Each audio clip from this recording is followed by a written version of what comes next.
And then you look at this article that came into, be prepared for equality. The Scouts look to recruit more homosexual leaders and members. I wonder if they phrased that right, members. Anyway, I guess they're lost in the woods now. They've lost their way. They've no compass whatsoever. That skips past your eyes. And then you look into this article here. It's from 2010. It's quite good, actually. It says Peter Tatchell and the Paedophile Book. I mentioned that at the time, I think, on one of the talks I gave. It says it was the start of a liberated sexual new dawn. The era of why not.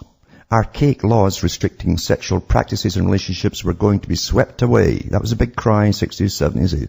No one was to say who should do sexual things with whoever or how. Sexual liberation had become, for some reason, very important reason, a vital part of true socialism. If adults consented, then hey, why should the church or the government or assorted boring old fuddy-duddies say no to them? And for that matter, if children wanted sex lives, or if adult homosexual men wanted sex lives with children, then that was all part and parcel of the glorious sexual revolution. And I'll continue with this when I get back from these messages.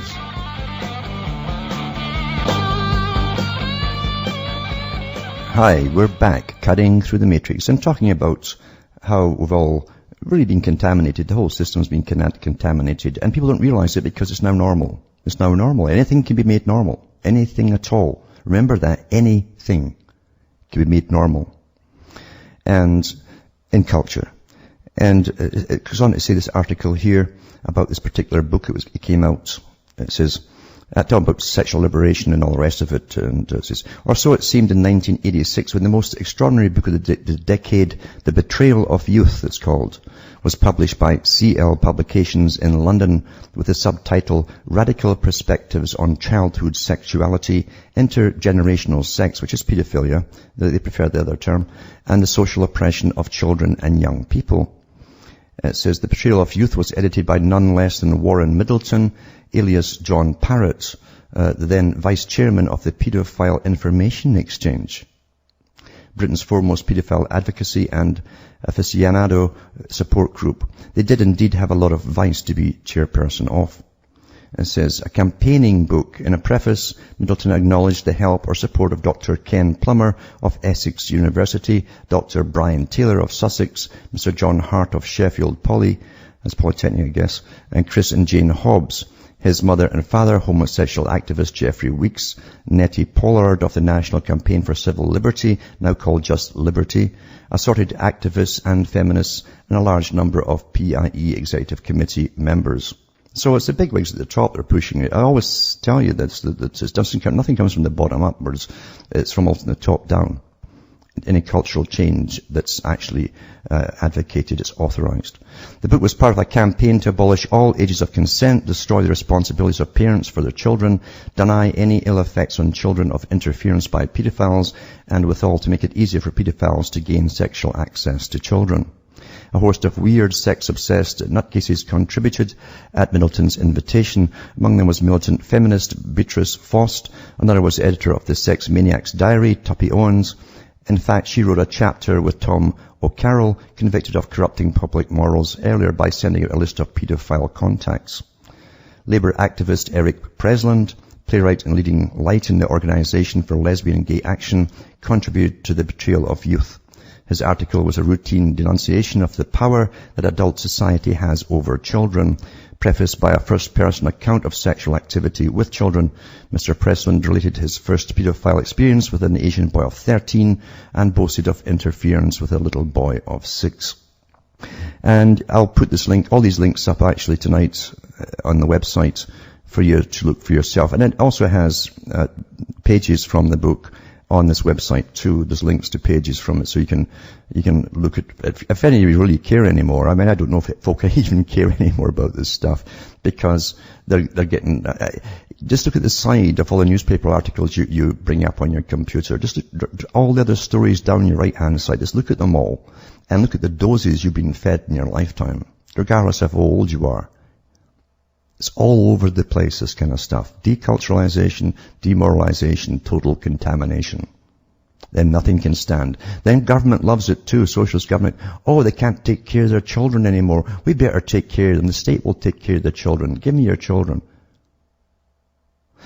You know, it was Lenin said the same thing. He says, initially we'll start off, he said agencies like childcare protection.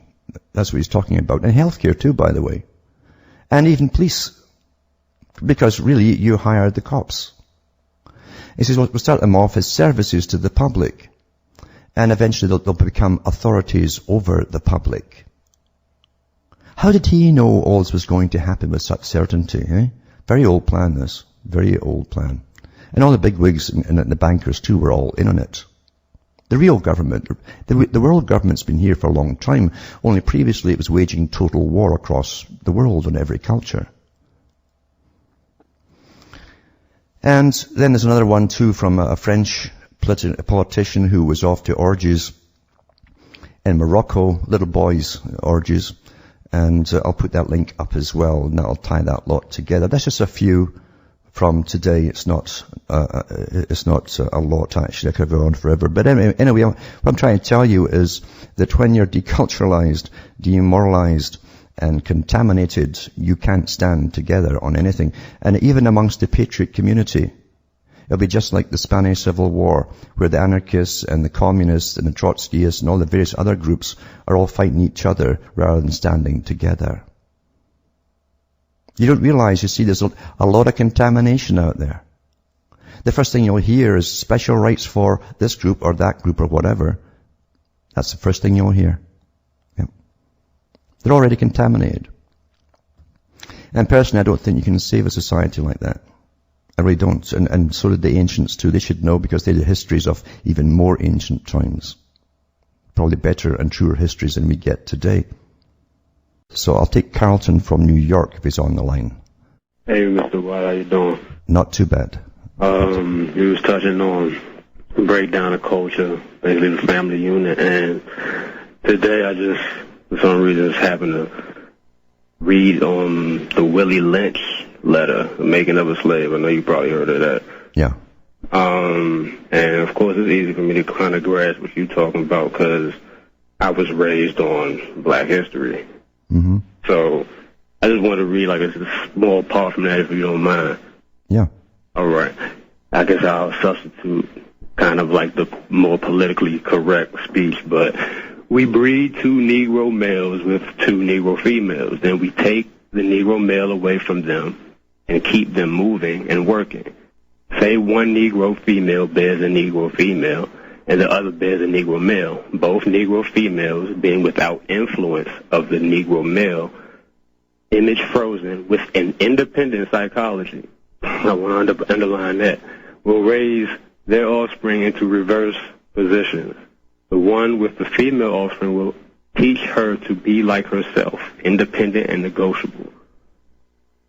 The one with the Negro male offspring, she being frozen, subconscious, fear for his life, will raise him to be mentally dependent and weak, but physically strong.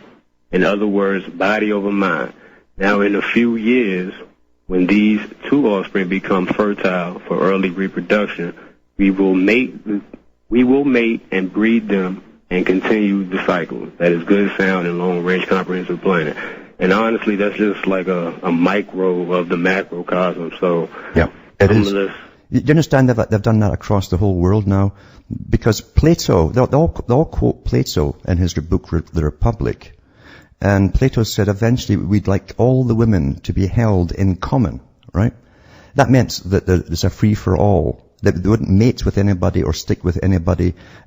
All women would be available to all men, but there'd be no bonding whatsoever. But then, of course, when you radicalize them too with the ultra-feminist charge that they've had, they've got the exact same thing happening where guys are almost whimpering to the women today. And the women are making all the decisions. Yeah. Yeah, exactly right. But I ain't gonna keep you on the line. Just go ahead and do your thing, man. Keep teaching. I'll keep further. Thanks for calling. But that's the way it's done. There's many ways to accomplish the same goal. And of course, massive psychology is in on it now.